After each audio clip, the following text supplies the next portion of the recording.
For those of you that are property owners that are out there, it is very important to think about things like that, where your waste oil containment is, what your processes are in the shop, because the most valuable thing that you do own is the property. It is the dirt. If you have bad business practices for 20 years just because it's easier, you can effectively have a worthless piece of dirt that you cannot sell, because if it fails a phase 2 inspection, it is as close to worthless as it comes unless you find the right person. The following program features a bunch of doofuses talking about the automotive aftermarket. The stuff we, or our guests may say, do not necessarily reflect the beliefs of our peers, our sponsors, or any other associations we may have. There may be some spicy language in this show, so if you get your feelings hurt easily, you should probably just move along. So without further ado, it's time for Confessions of a Shop Owner, with your host, Mike Allen. What's up, dude? What's happening, Mr. Mike? How are you doing today? Okay, I'm not super enjoying the weather. It's like we're in Seattle or something. I think it's 50 degrees and raining, and it's supposed to be 50 degrees and raining for the next 24 hours. Yeah. So we could be in Jamaica right now. Ooh, man, it is warmer than 50 degrees. It is also raining. It's raining at 140 miles an hour. Yeah, I was telling my wife this morning, I said, I feel like that hurricane's been coming down on them for the last 4 days. Every time they show a picture, it's been raining there. And then they panned out and showed the size of that storm this morning. And I was like, well, it has been there for 4 days. Well, and it's moving super slow too, right? So that's, yeah. I mean, it's like 100-year devastation level event happening. It's going to be bad for sure. And you know how, Weather Channel gets all sensationalistic in times like this, but they said sustained 175 mile an hour winds with gust higher. I mean, nothing is built for that. So not in Jamaica. So feel bad for that. I mean, I guess we'll see Thursday, and we're recording this on Tuesday morning. We'll see Thursday what it's like. So that sucks. Yeah. But today I want to talk to you about evaluating a building and an opportunity for a location, in the interest of confidentiality, right? We can't talk about specifically where it is, but I thought it might be a good, exactly where it is for the purposes of our conversation, but I thought it would be a good exercise to kind of work through the things that you look at, the things that you consider, the steps that you go through for any of our listeners that are thinking about, maybe they're mobile guys who are thinking about going into brick and mortar for the first time, or thinking about changing location, or adding a location, anything of that nature. So this is just kind of a 10,000 foot view, as I'm on Google Maps aerial view, probably from about 10,000 foot looking down at it. It's like an 8,000 square foot building that you could fit probably 10 bays into with an office on the side. And it is in really bad shape. It needs a lot of paint and soap and light, and it needs a lot of junk cars towed away, and it needs probably a complete repave of the parking lot. So, probably $150,000 of work needed immediately. It's been an automotive repair facility for a long time, but it is not one that I'll be able to capture any of that database. So right. For my purposes, it's a complete ground up start over, right? They got, some body shop work and paint booth and other stuff in there that would all get cleaned out and taken away. So from your perspective, when you're helping clients, what are the things that you want to know first off about a possible location to help them evaluate its viability? Yeah. So the first thing that we want to take a look at is, what are the options that are on the table as far as acquisition go? Are we looking at leasing? Are we looking at buying? If we're looking at buying, is there an opportunity for creative finance available to us? In other words, can we structure a deal where we're going to have owner financing involved, or are we going to have to go to the bank. If we go to the bank, that obviously adds a little bit of complication to it. Not necessarily complication, but it has more structure to it, right? Yeah. There's some more definitive rules that have to be followed inside of that agreement. Then we're going to look at, does the area, my big thing is a lot of times we get enamored with the building, right? The space is big.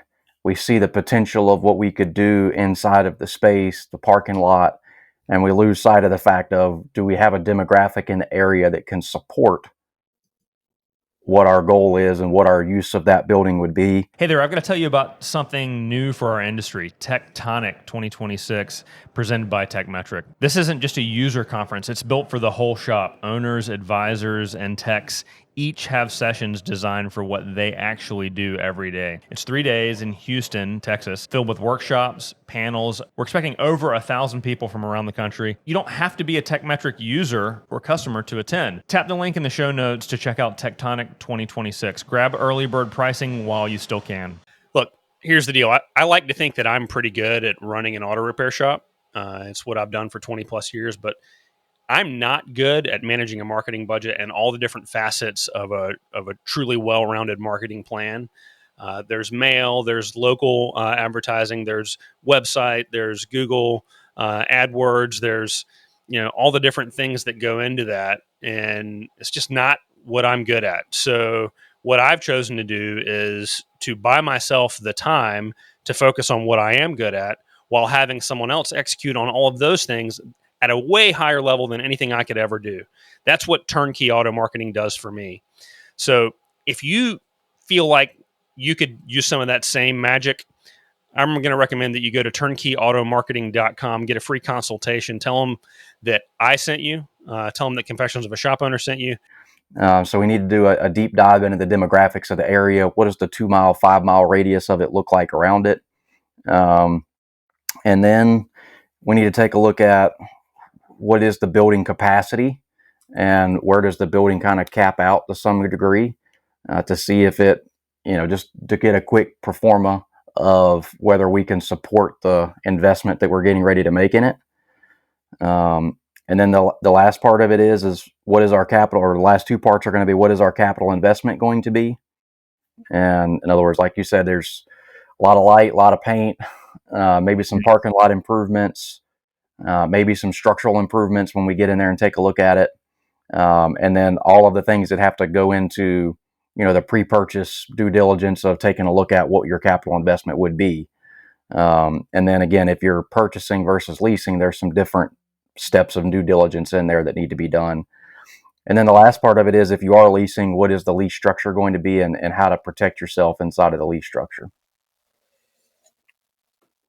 Okay, so you just kind of want to go down that list one at a time, and then we can do a Q&A, or what's easiest for you? Yeah, so you kind of did a decent property review right there. I took some notes while you were talking, and it looks like, so we have got an 8,000 square foot building. We look like we have the capacity to get about 10 bays in there. Looking at the condition of the building, the general condition is, we're going to call it less than ideal, but not horrible. Yeah. So structurally, you could go in and operate a shop right now, but right, to operate a shop at your level, you would want to clean it up. Yeah, it's not ideal. Yeah. And so the next thing would be, does the equipment come with the building, I'm assuming? Yes, but I'm not sure that we want any of it. It's I've been in this building before several years ago, and even then, the equipment was badly in need of repair, unless the current tenant has put in new equipment, which I doubt. Yep. So let's just add full equipment upgrade to it. Mm-hmm. Any of you guys that have done a home renovation, you kind of learn, you go into it expecting twice as long and twice as much, and you'll never be disappointed. Because it's just how it goes. And commercial renovation is no different. So I try to pad it on the front end, and that way, hopefully we can come in under.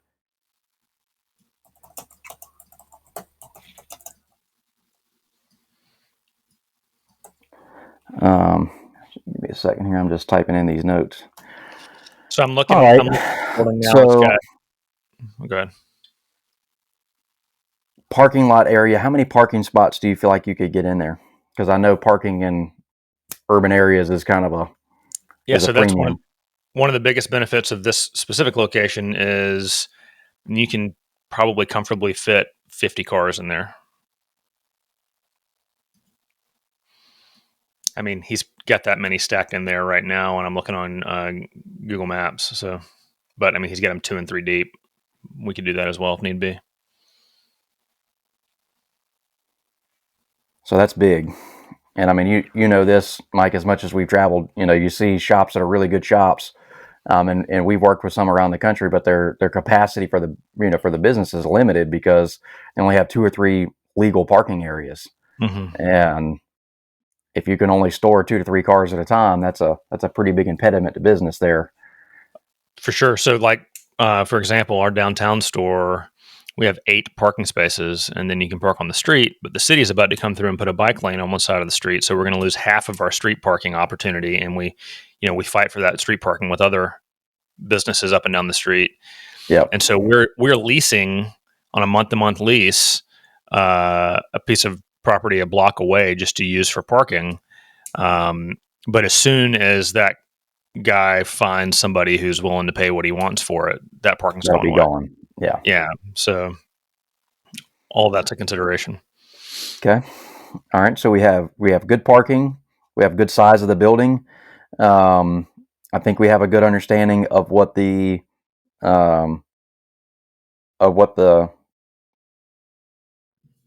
condition of the building is. If you're like me, you know there's always hidden revenue in missed maintenance sales or overlooked customer concerns. Detect Auto helps auto shops unlock that revenue by analyzing vehicle service histories, pinpointing maintenance recommendations, and equipping advisors to confidently address customer questions. It's easy. It integrates with your existing software, and your team will love it. Check out detectauto.com and see how your shop can stop guessing and start selling. Better service recommendations today. So I know we've talked about this, but this opportunity just to share this with them is you do not have an opportunity to purchase, correct? No. So I was approached by the owner of the land, and he asked me if I was interested in occupying it because his current tenant is problematic, and so he's looking for a new tenant. I feel certain that he would give me a first right of refusal if ever he chooses to sell, because he's said as much. Right. I also get the impression that he's not going to choose to sell. Yeah. So we'll breeze through this kind of quickly because it's not pertinent to your specific situation, but just for the listeners, we'll do a hypothetical and say that purchasing was on the table or it was your intention. Okay. Because there is some benefits to purchasing. Obviously, if the property is affordable, you now have 2 different businesses. You have a real estate investment business, and then you also have your repair shop business. And I was told a long time ago when I joined Elite, I sat down and talked with one of the coaches, and he made a very impactful observation to me. He said, "Listen, Matt," he said, "I made a lot of money fixing cars." And he said, "But it took me 30 years to learn that fixing cars just gave me the opportunity to be in the real estate business." And he said, I sold my real estate for a heck of a lot more than I ever did fixing cars. And so that was, I'd never really thought about it that way. I mean, you know it going into it when you buy a piece of property that one day you're going to be able to sell it for probably more than what you bought it for. But I didn't really think about it in that regard. So there is some long-term investment benefit in owning property. There's also some tax benefits in some cases to owning property. But it's not always feasible, and especially in an area like where you're in, a lot of times the property is a prohibitive cost, to the overhead of the business, and unless you can absorb that investment personally, it's very difficult for the business to absorb that investment. But let's act like, again, for the viewer's sake, let's act like that was an opportunity, and what should your due diligence be? Because the due diligence is going to change between purchasing and leasing. Okay. And so the things that we would want to make sure there is we would want to get a third party appraisal done, just to make sure there's going to be, anytime you go to look at a piece of commercial property, there's obviously a price listed on the commercial property, but that's the broker's price. You would want to get your own third party um, evaluation done and see what that comes out to. Get them to comp it out, depending on what their comps are in areas. A lot, largely going to be what the valuation of that is. And I've seen that change pretty drastically over what the listed broker price was. The second thing that I think a lot of people, or some people, may not realize going into commercial property, especially for automotive use, is the environmental inspections. And so phase one, and at least a phase one, hopefully it doesn't get to a phase two, because that can get very expensive. But I know there's a lot of people that like to, either they don't know, or they get scared off by the expense of, running through some of these inspection processes. But if you don't get a phase one inspection done and you do purchase the property and there is an environmental issue, you take on all that liability. You now own that liability, right? And you now own it for the history of the property. So definitely not something you want to take that risk on, especially since a lot of our automotive shops started off as service centers at some point in time, and there's buried tanks, and 1970 didn't have a lot of restrictive policies in place. I've had a deal fall through in the 11th hour because the phase one came back needing a phase two with an in-ground tank that was leaking, and it sucked. But you have no idea what the cost of that cleanup's going to be, and a lot of banks won't finance unless it's got a clean bill of health environmentally. So you get no financing from the bank. You're on the hook for the cost of the inspection, and the phase two inspection is pretty expensive as well. And so what they're going to do is the phase one inspection, just to give a brief overview to everybody. Phase one is going to be research done to see what the historic use of the facility was, and if there was any potential for environmental harm to be done. They're going to go to the tax office and pull purpose uses of the property and who owned it and what they did with it and so on and so forth. They're going to make an assessment based off of that and determine whether a phase two needs to be done. Phase two is going to be soil samples, where they're going to bring in this $150,000 piece of equipment and drill down to X amount of feet and take core samples and send it off and have it analyzed. And if it fails at a certain level, then you have to do soil abatement, which is stripping away all of that contaminated soil and replacing that with good soil. So anybody that has ever done any type of grading in any way, shape, or form can tell you how quickly that dollar amount adds up. So yeah, for sure. And I think it's not just in-ground tanks too, right? So I think the contamination, because part of a phase one is they also do a site visit, right? Yep. And they just do a visual inspection. And on the site visit for my phase one, they found a waste oil tank that had signs of possible leaks, right? Yep. And that's all it takes is that type of verbiage. And maybe that was just a GS who spilled a tank of oil or spilled a caddy of oil when he was transferring it to the waste tank. But there it was, and then they did a ground core sample, and it came back with contaminated soil, right? And so, deal killer. Yep. And so that's, for those of you that are property owners that are out there, it is very important to think about things like that, where your waste oil containment is, what your processes are in the shop, because the most valuable thing that you do own is the property. It is the dirt.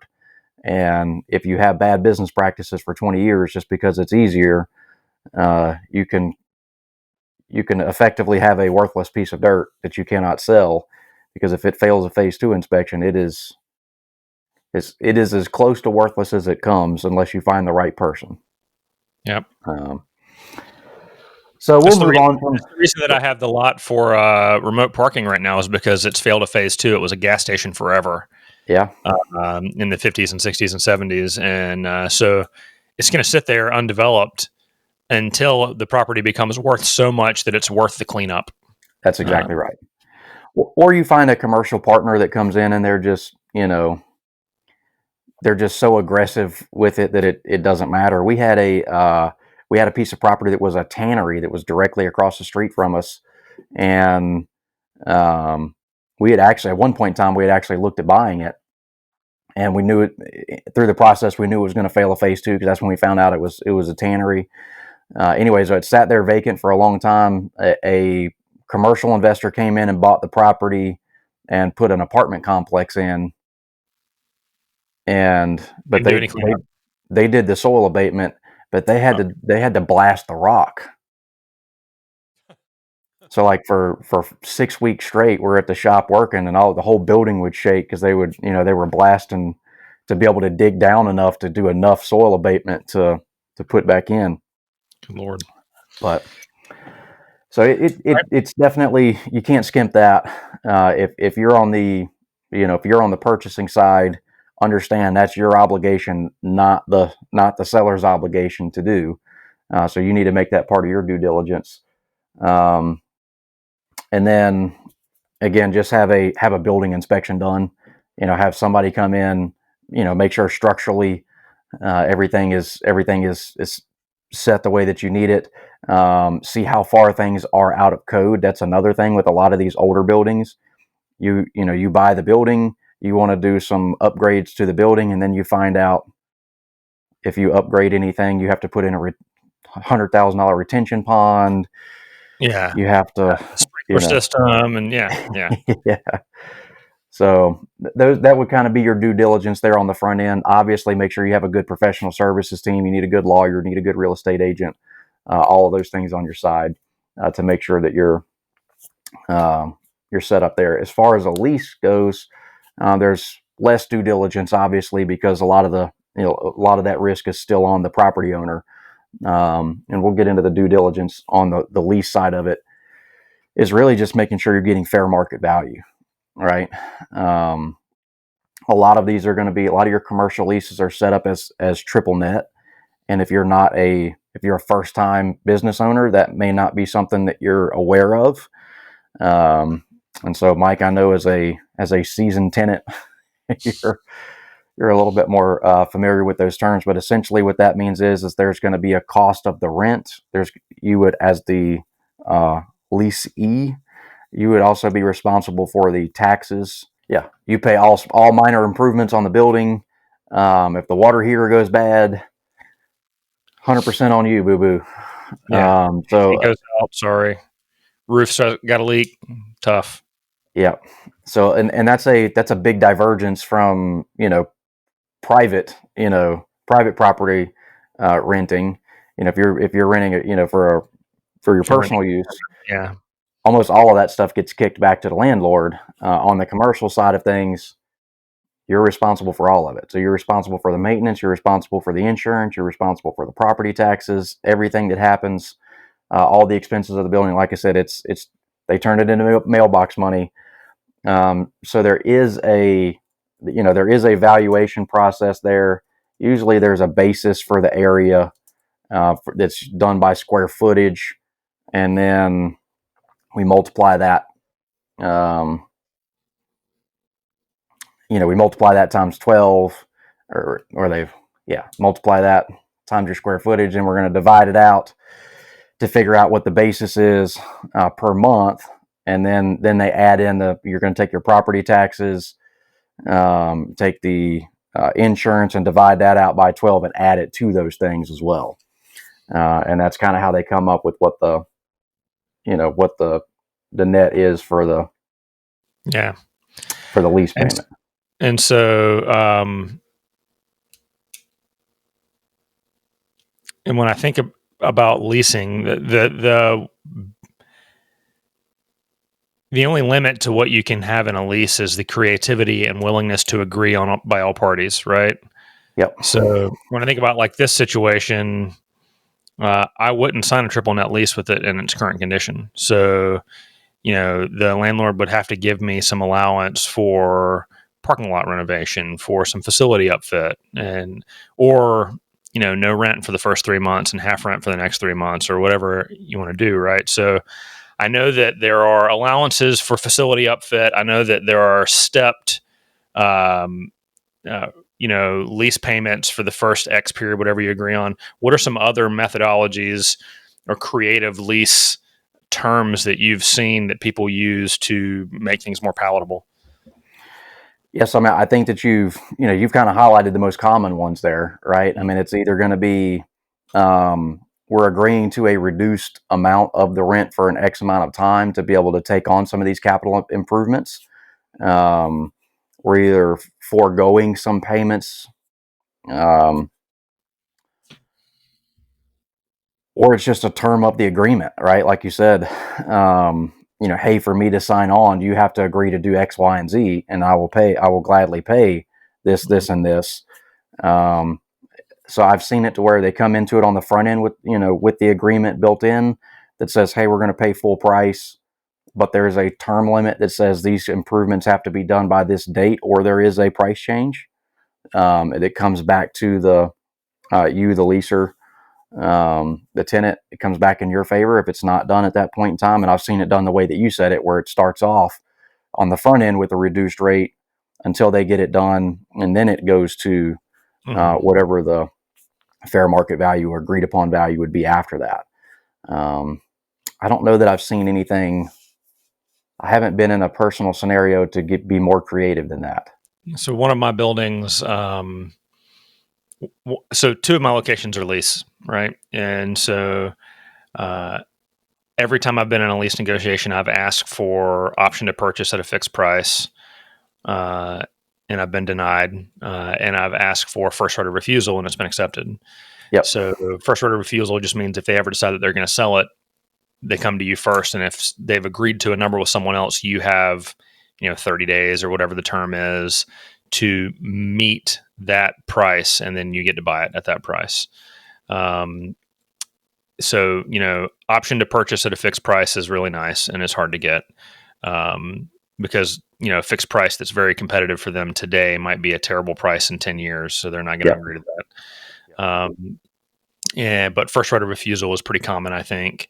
One of my properties is not true triple net because we negotiated in the lease that he's responsible for the roof and for the HVAC. And I should have said plumbing also, but I didn't. And so, of course, the thing that's giving me problems is the plumbing. And I have seen a lot of triple net leases that do have that. Hey, it's me, Mike's kid. Want to tell us your wild shop stories? Or maybe you just think my dad's totally wrong. Call us at 704-CONFESS and leave a message. You can tell us we're awesome, or you can tell us we're idiots. We're cool either way. That's 704-CONFESS. Just don't make it too weird.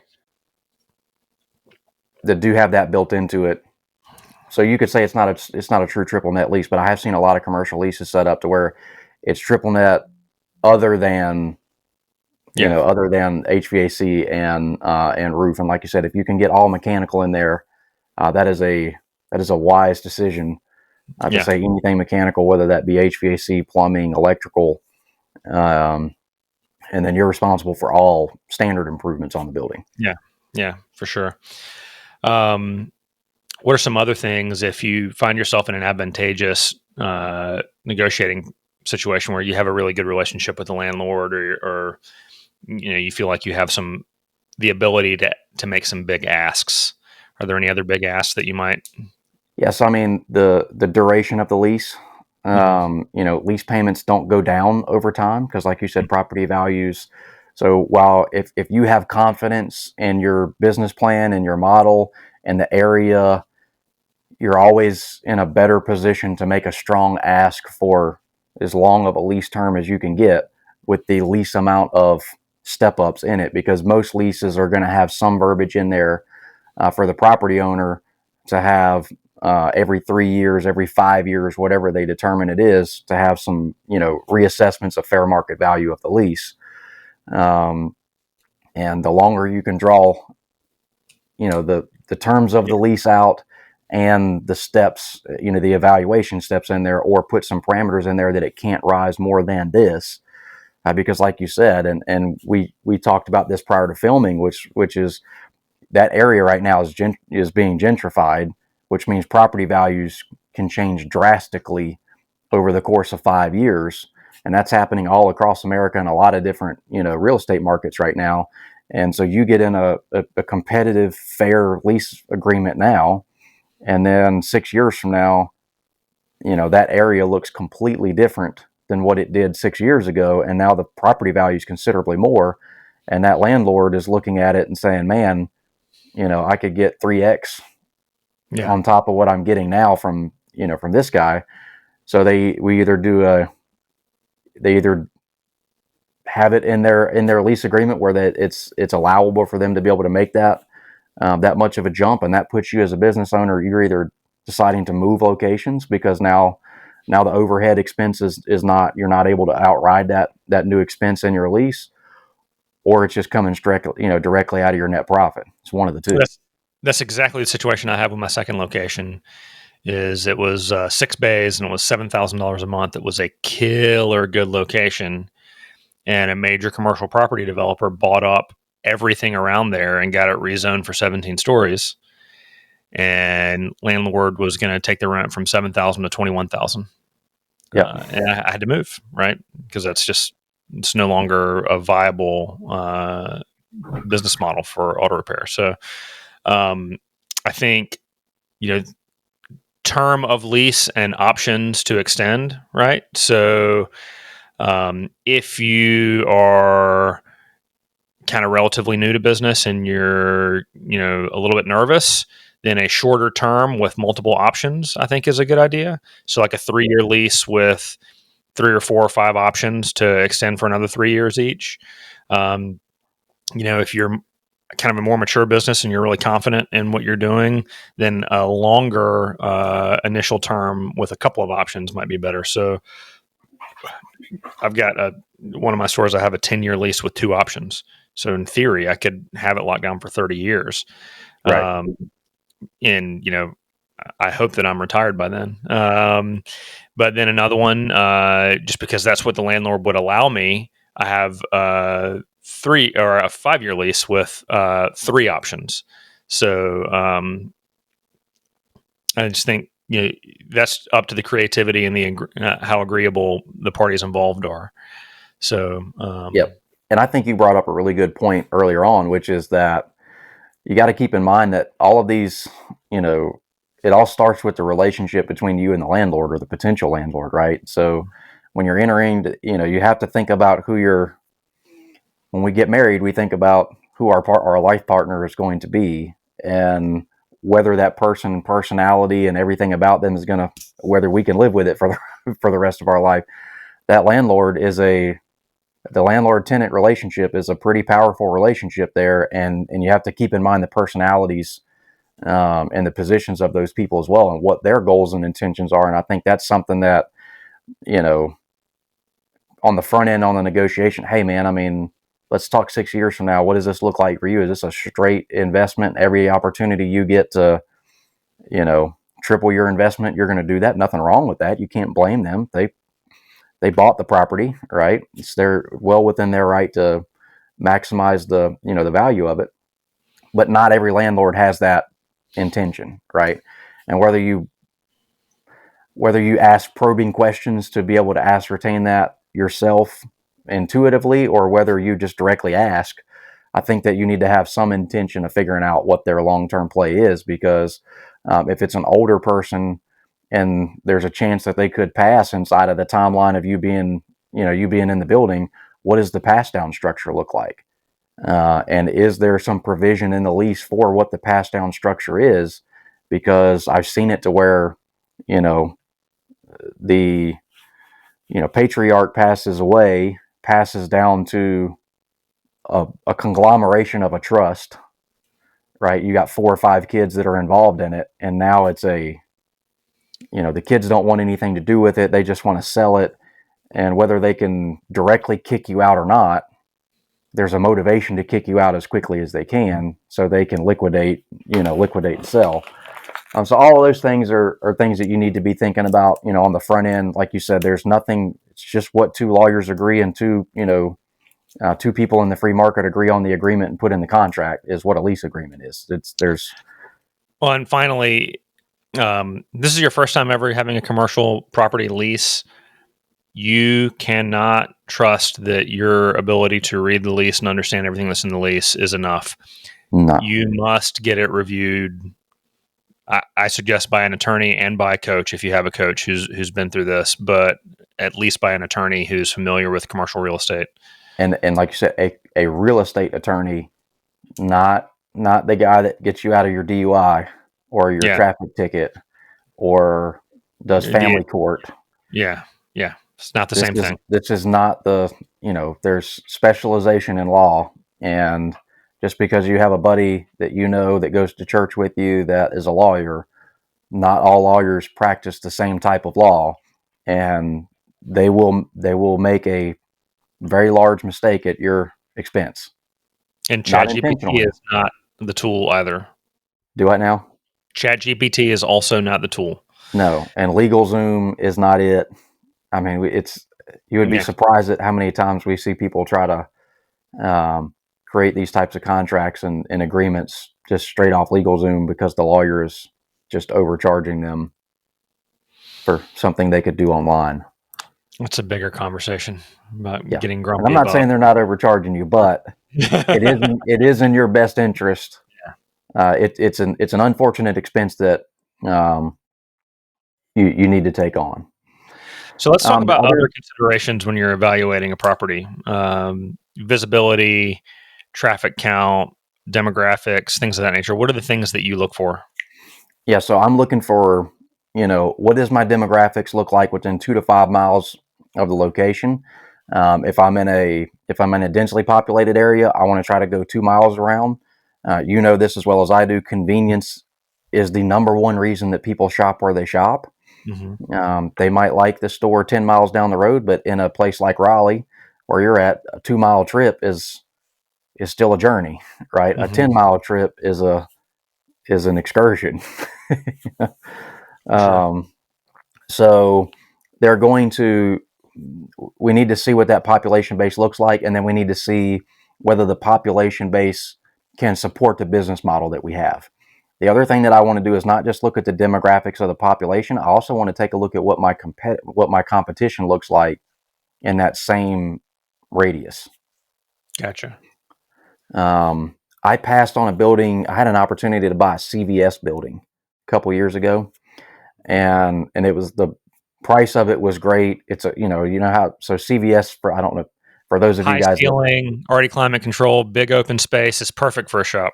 It's a pharmacy. So it's a pharmacy here in the South. I don't know if CVS is all across the country. So for those of you that aren't in the South, CVS is a pharmacy, but they typically have 2 entrances. They're on a corner lot. This was on a great corner lot. It would have made an awesome 15 bay store with plenty of space. You could have squeezed 20 lifts in there if you wanted to squeeze 20 lifts. You would have had a mega showroom in the front. Would have been incredible. And the price of it was very affordable. And I was enamored with it. And then I started driving around, and I went to Advance Auto, and I walked in and I said, "Hey, my wife and I just moved to the area, and we're looking for a good repair shop to service our vehicles. Can you give me some recommendations of where you would take, you and your family, where would you take your car to?" Mm-hmm. And they gave me 2 recommendations, and I drove to those recommendations, and I would have needed a tetanus shot just to get out of the car. And then I went to Napa and did the same thing, and it was just as bad. And I started driving around, and I started realizing that the local area is just it would not have supported what I would have needed to have a 15 to 20 bay mega location. As good as the building was, it wasn't going to be a viable business based off the demographics. So you got to drive around, take a look at what that looks like. Or if you can't get around easily enough, pull up Google Maps. I like to see, is there what does the area look like in terms of what is the population doing there? Is there a large employer close by? Is there a major, what is going to feed people to me? In other words, is it a major neighborhood that's right there? Is there a shopping center right there? Is it, what is going to bring customers to me? And then if it is a large business, this is another thing that you need to keep in mind. We have a lot of clients right now that are affected by the government shutdown, right? Mm-hmm. So because where their shops are located at, the large business that's close to them is government funded. So if that's the case, you have to factor that into your risk a little bit and say, what happens if that large employer has some sort of an issue and that is your customer base? Not saying it's a deal killer, but you need to think about it. So just, things along those lines. What does the demographics of that area look like? So, a lot of the best demographic information you can get if you have a marketing firm that you use. You can ask them for demographic information on the area that you're in. One of the things that you can do if you don't have a subscribed demographic service to get household values or household incomes or that kind of thing, just go to Zillow and go to their map feature and zoom in tight, and you can see Zillow's estimated house values in the neighborhoods around you. So you can do that. USPS also has a great tool. So you can go to if you type in your browser search, USPS EDDM. For those that are not familiar with what that acronym is, that's Every Door Direct Mail. Every Door Direct Mail is a feature that is offered by, or a product that is offered by by the USPS, by the United Postal Service. You can put in a zip code or an address inside of there, and you can get the same demographic information a lot of times your marketing companies are giving you at a base level. They have access to a lot of them have access to more data than that because they pay for more data than just that. But from a free standpoint, this would give you mail routes and the demographic data for those mail routes. I'm on it right now, zooming into the area in question. I already kind of know the area, and so yeah, it's got income, average household income, average household size. It doesn't have household value, but income is more important than house value anyway, I guess, unless you're talking about rich retired people. But whatever. No, that's a good tool. So, sweet. So, and then I think it can't be underestimated. I mean, you hear the cliche location. That's what we're talking about a little bit.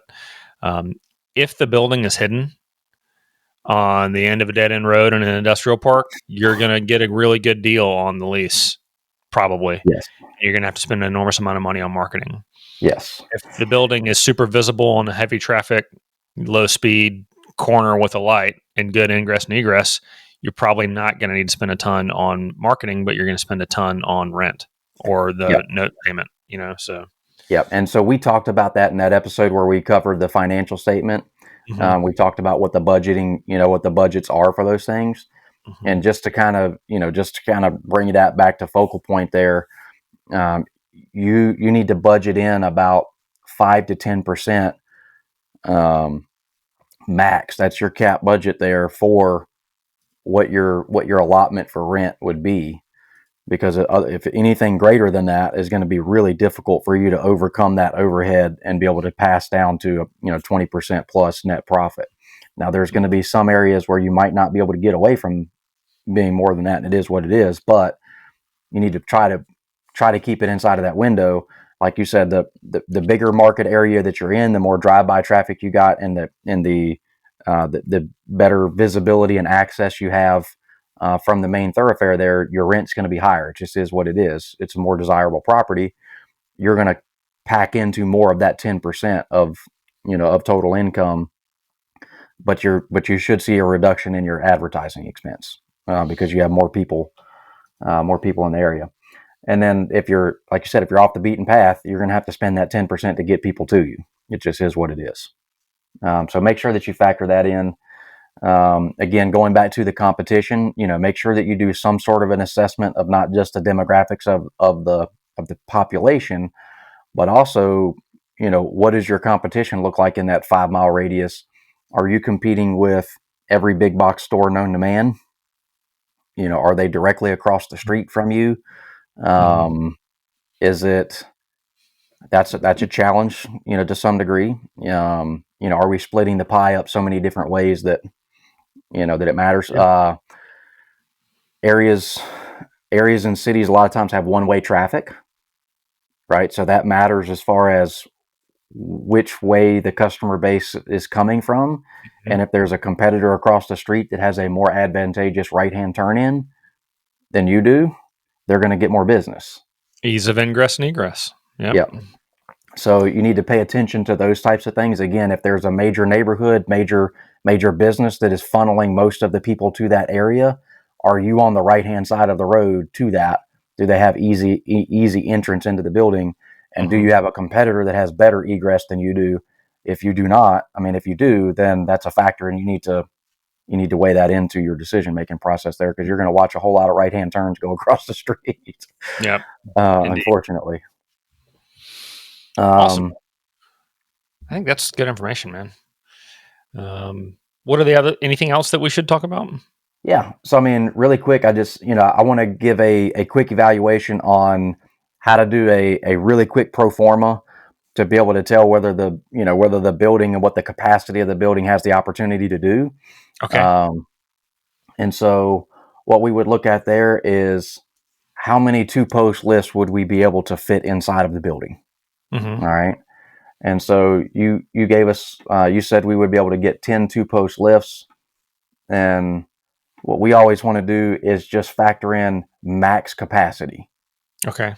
In other words, I get there's all these other things as far as productivity and staffing level and how many, all these other things. But let's go ahead and factor in whatever the max capacity of the building could produce to see if it makes financial sense to be there. Once we have an idea about what the lease price would be or the the cost of it would be.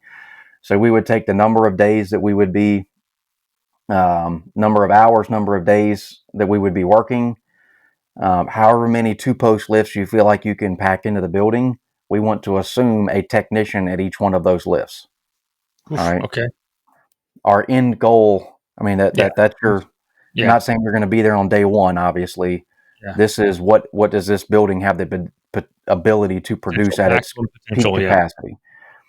And then we're going to get whatever our labor rate is or our effective labor rate is. If we don't know what our effective labor rate is because we don't have any data because our business is not up and running yet, take whatever your projected door rate is going to be and put it there.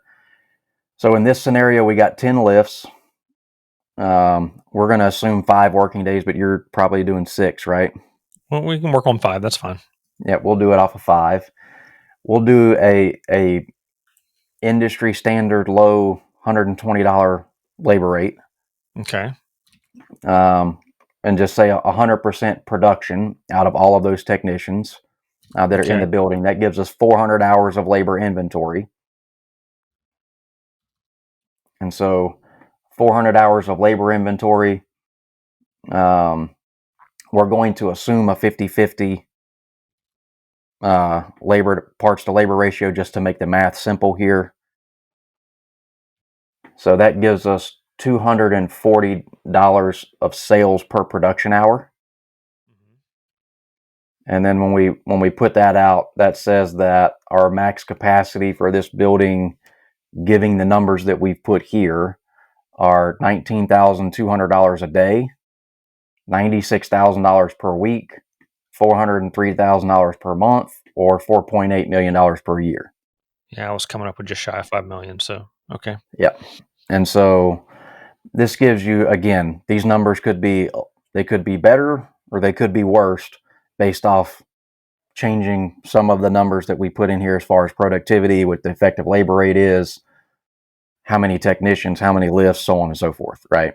And we know plenty of shops that outproduce that from outproduce 100% productivity. And then we also know a whole bunch of shops that will never see more than 60% productivity. Yeah. So knowing my business the way I know it, I think the realistic target for that building is 3 million. Okay. Maybe 3.5 as it stands right now. If we're doing 5 days, if we move to 6 days, it goes up, right? But I've only got one store at 6 days right now. The other ones are still at 5. So, then because I think it, from my opinion, it's beneficial to be pragmatic. The math has to work, assuming you're not anywhere near max capacity, right?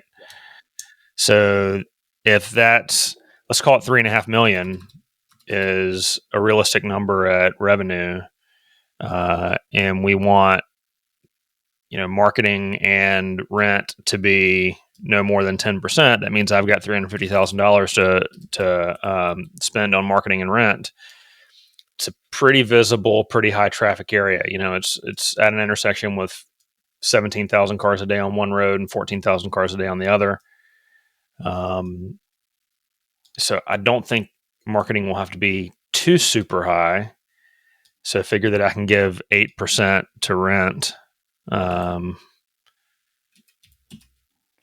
Divided by 12, that means, in theory, $23,000 a month in rent, which is fucking astronomical. I don't like that at all. I don't know. It is, but what you just did right there is exactly what you have to do. That doesn't mean that's going to be your negotiating point. Obviously, we want to be lower than that if we can. But what that says is you don't want to try to spend more than that 23,000, because anything more than the 23,000 puts you in jeopardy of being over budget on overhead for your rent capacity, and you're going to have to grow the top line to a point that you're not comfortable being able to grow it to, and there's upload time, right? In other words, taking over this location, you're not going to be at that 3.5 million on day one. You're going to have some weeks, some months, and depending on your skill as an operator and what your experience level is of doing this is going to determine how quickly you're able to get to that break-even point, whether that's 6 months in or 6 years in. It's a big difference, between those. So if we're not at our break-even point, we're obviously either losing money or just, we're trading cash flow back and forth, right? And so, those are the determinations there. But yeah, you would take whatever you would feel like your realistic capacity is. Your standard effective labor rate somewhere around 175, right? No. Remember, I give away free diag and I do a lot of cheap oil changes? Yeah. Let's call it 155. Okay. So 155, let's just say 155 at 80% productivity with 7 technicians and 10 lifts. That puts you at that 3.5 million. Yeah. All right. And so it's fairly easy to back into some of these things, based off the budgets that we talked about earlier, as far as, what an average tech costs in your area, right? So we multiply that times 7 of them, because that's what it's going to take to get to that 3.5 million. So are we going to be in budget, at 7 techs?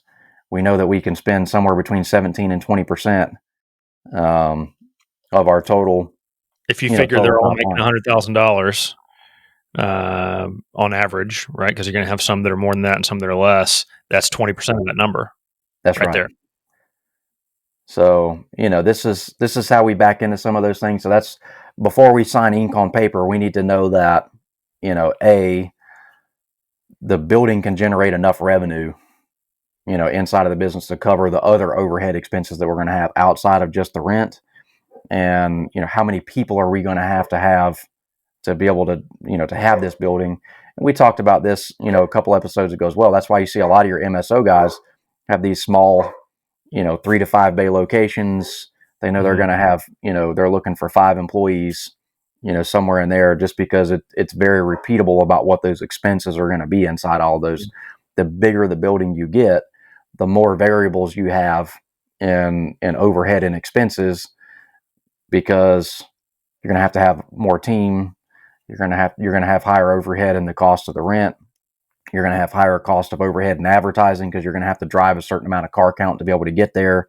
Mhm. There's big differences in going from, 3 to 5 bays, 1.2 to 1.7 million, and having to do $3.5, $4 million a year to be able to get to where you need to get to, numbers wise. There's a lot more expense and stuff that goes along with that. So you just have to think about, that going into it. And then, A, does that fit your skill set as an owner? B, does it fit your desires as an owner? Just because you can have a 20 bay shop doesn't mean you should have a 20 bay shop. Yeah, I guess that's where I'm going with that. unless you're Zeb. Unless you're Zeb. But all right, dude. It's a lot to digest, a lot to think about. I think that's a lot of valuable information there for some of our listeners. So I appreciate you giving that information out, man. I really do. If you want this type of information at your fingertips, maybe you should call Matt and Elite Worldwide. He knows what he's talking about. m.lofton at eliteworldwide.com. I'd be happy to answer anything I can for you and help out in any way possible. Thanks, buddy. See ya. Hey, thanks so much for watching our video today. If you enjoyed this content and you'd like to see some more, you can click right here. And it would be really helpful for me if you thought that this level of mediocrity is something that could help your other friends that were shop owners or in the industry. You can click right here and subscribe. You can even set up notifications if you want. I'd love to have you on the channel.